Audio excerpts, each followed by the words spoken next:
Assalamualaikum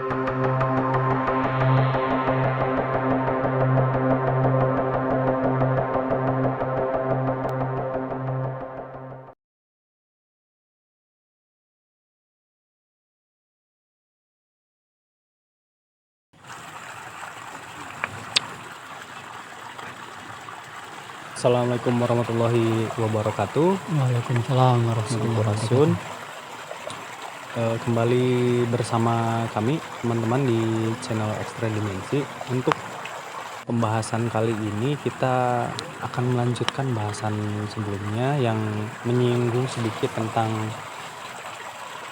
tenaga dalam dan tenaga metafisika. Kembali lagi, tenaga dalam dan tenaga fisika yang akan kami bahas di sini hanya dari sudut pandang kami ya, Kang. Iya.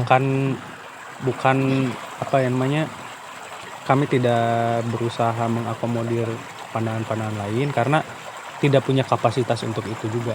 Kita hanya bisa menyampaikan sesuai yang kita pahami, sesuai yang kita tahu gitu. Jadi ya ini dari sudut pandang kami. Nah, nanti untuk lebih jelasnya mungkin kita langsung dialog nanti sama Kang Hariri. Kebetulan Kang Hariri juga sedikit banyaknya sering bergesekan dengan istilah-istilah itu ya, Kang ya. Iya. Nah, dari tenaga dalam atau tenaga metafisik sendiri kemarin kan sempat dibahas itu, sebenarnya bisa dibilang beda. Nah, sebenarnya secara prinsip bedanya seperti apa gitu, Kang? Bedanya dari mana?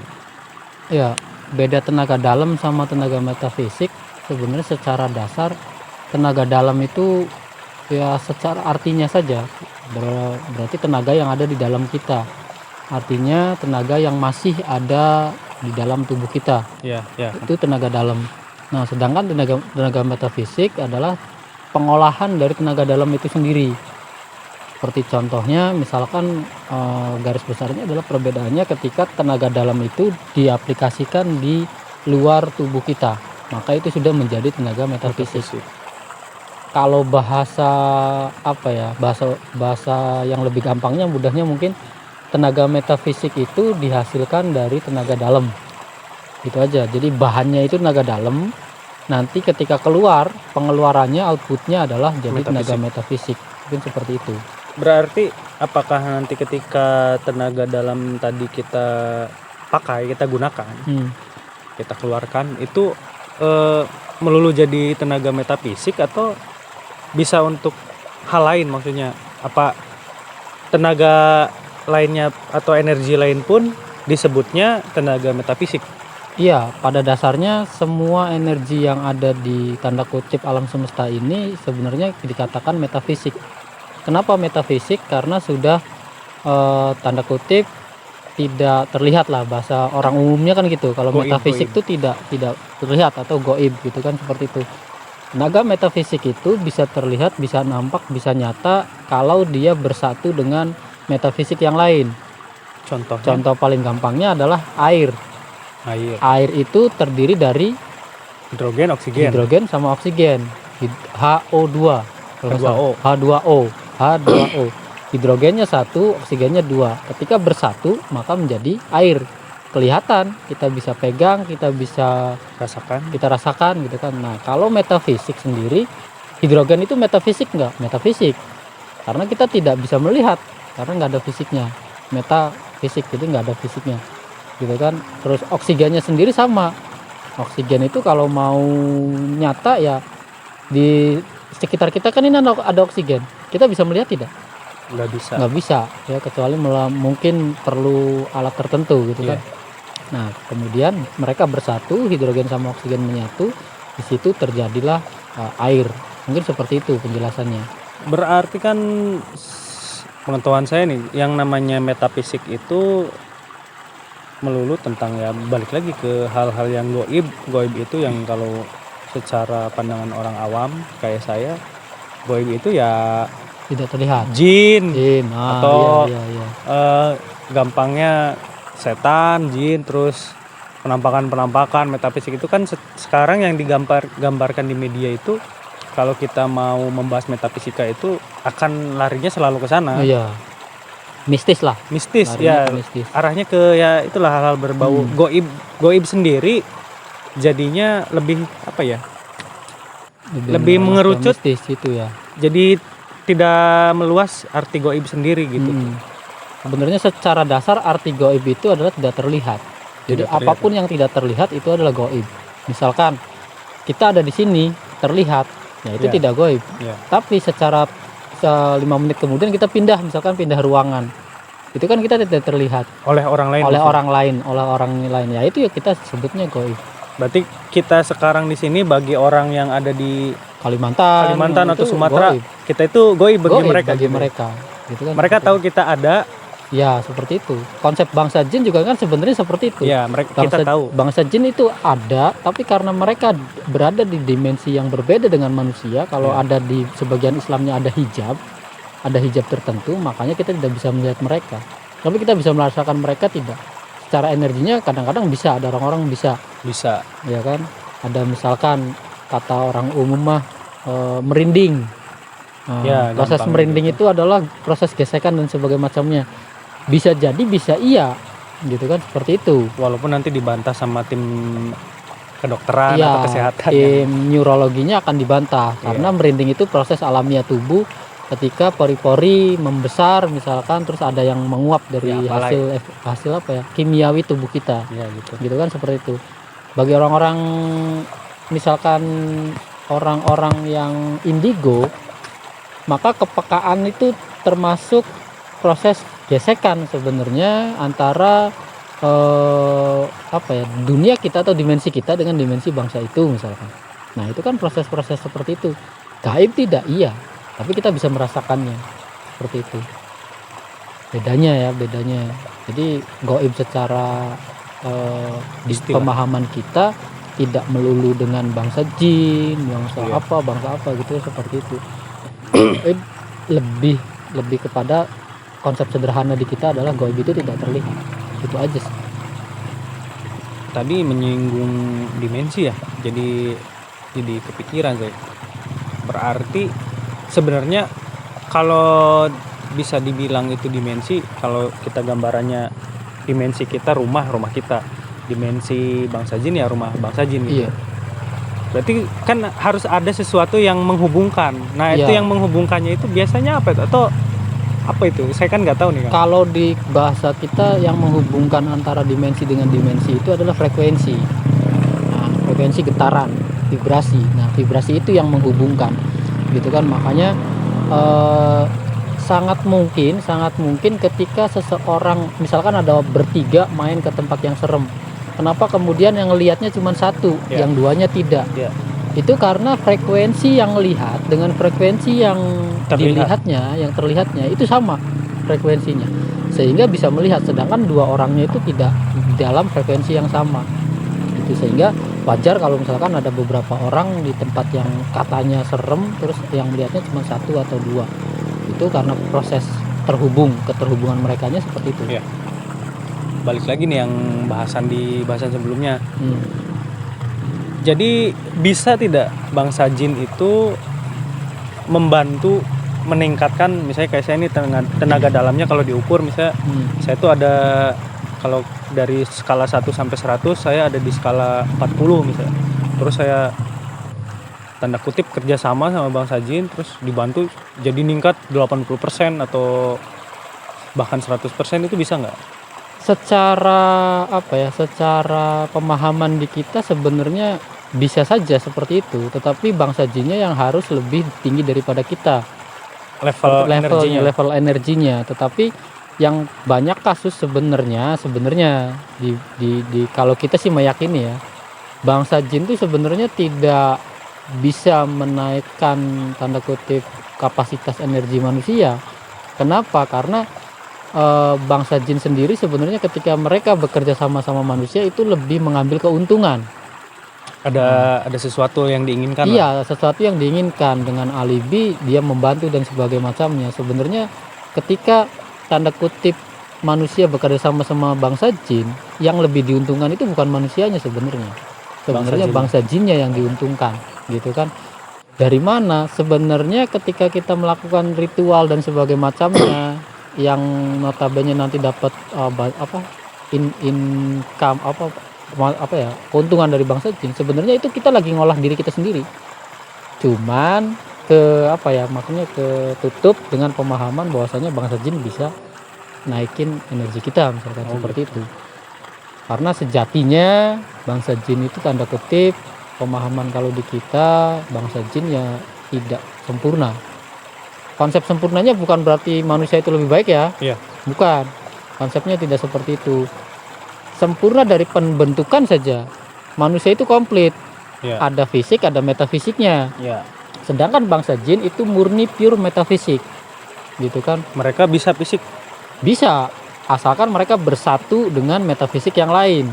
Oh, ada Seperti caranya. itu, ada caranya, dan itu yang kita ketahui perlu tirakat lah kalau manusianya, lelaku yang sangat lama bagi bangsa jin yang mau memfisikkan diri. Iya. Gitu kan. Sedangkan manusia kan setelah dari dia lahir juga kita sudah fisik. Iya. Kita lahir ini sudah fisik, gitu kan ya. Metafisiknya apa? Jiwa kita, terus ruh kita. Yang dibahas kemarin yang yang menghidupkan kitanya. Iya, menghidupkan kitanya, gitu kan. Sedangkan bangsa jin kan tidak punya fisiknya. Iya. Makanya mereka iri.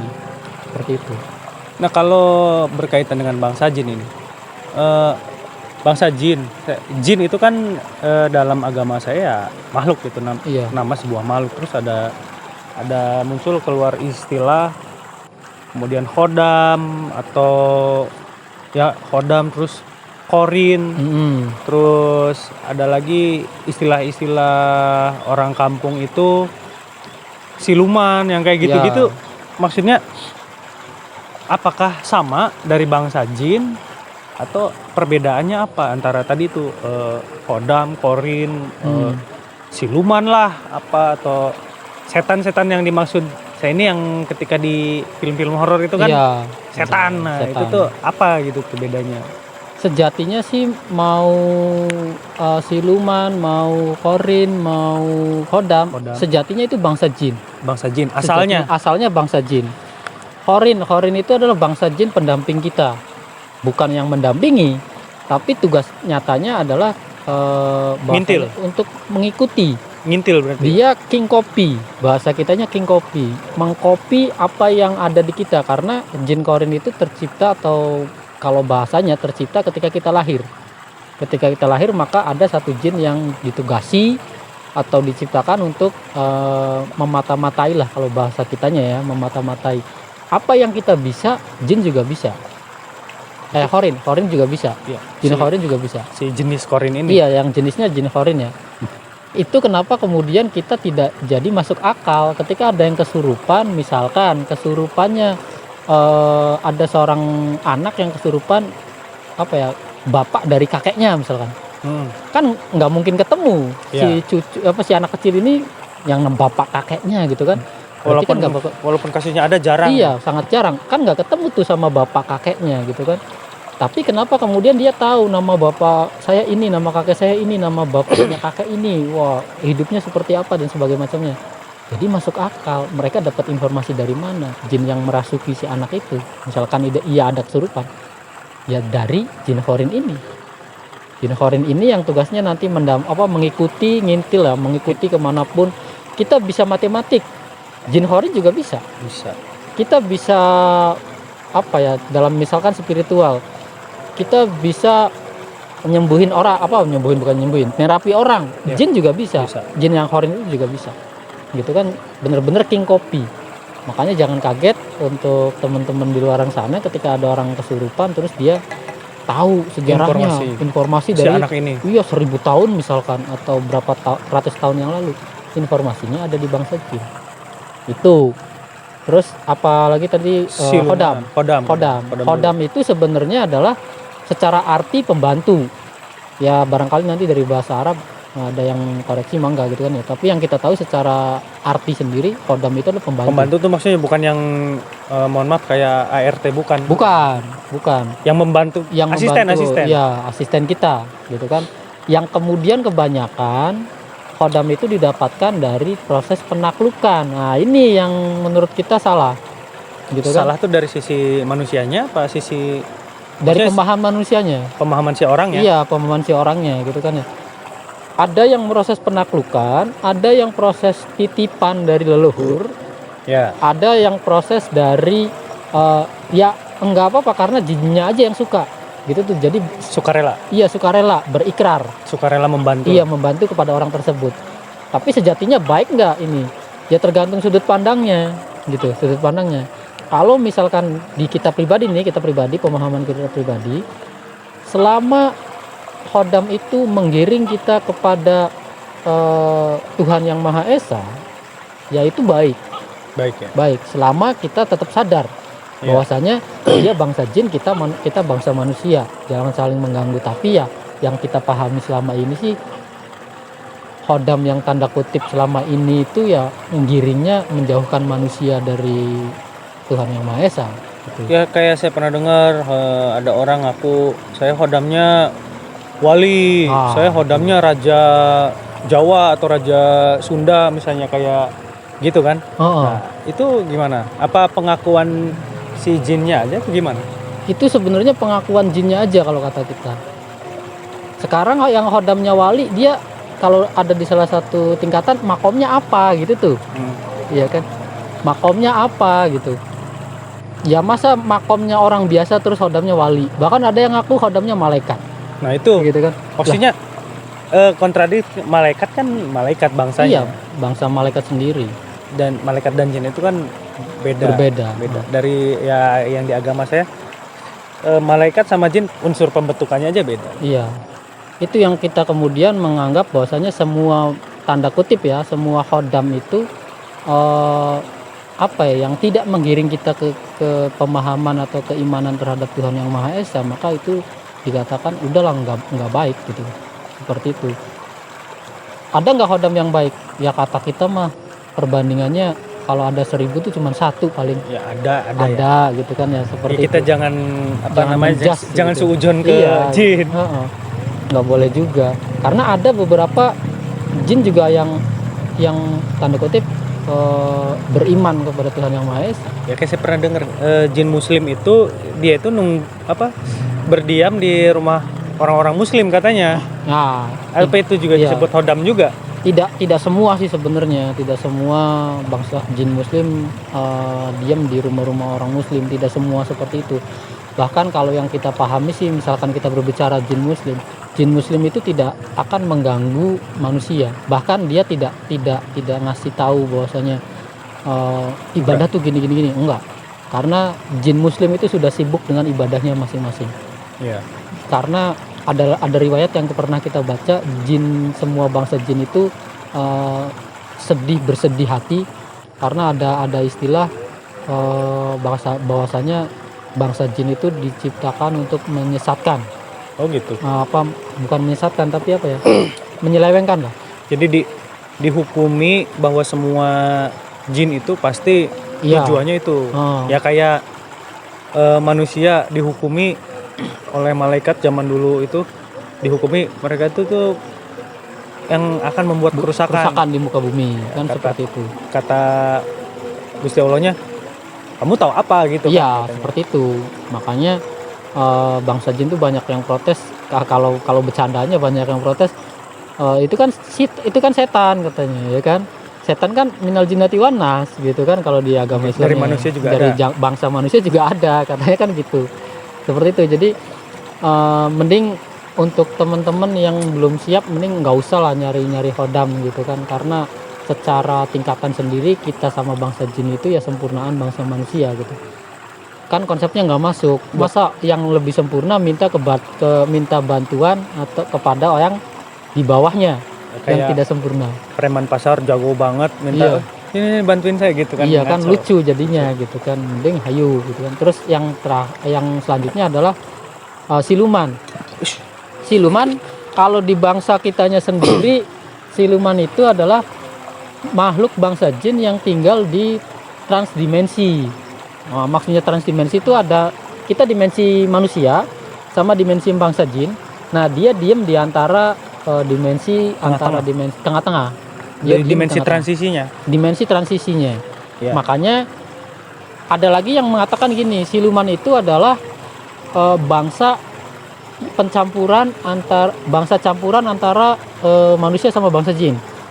Itu ada yang mengartikan seperti itu. Makanya siluman itu dia bisa fisik, dia juga bisa metafisik gitu kan ya, dalam satu waktu.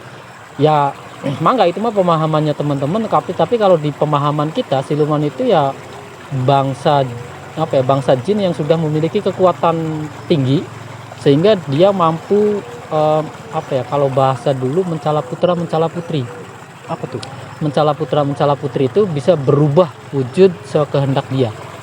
Jadi gitu. Dia bisa membuat wujudnya jadi fisik gitu. Jadi fisik, terlihat jelas. Kalau dia mukul ya dia bisa mukul gitu. Ya kayak kita aja. Iya, kayak kita aja fisik gitu kan. Tapi dia bisa juga ke metafisik. Tapi gitu kan seperti itu.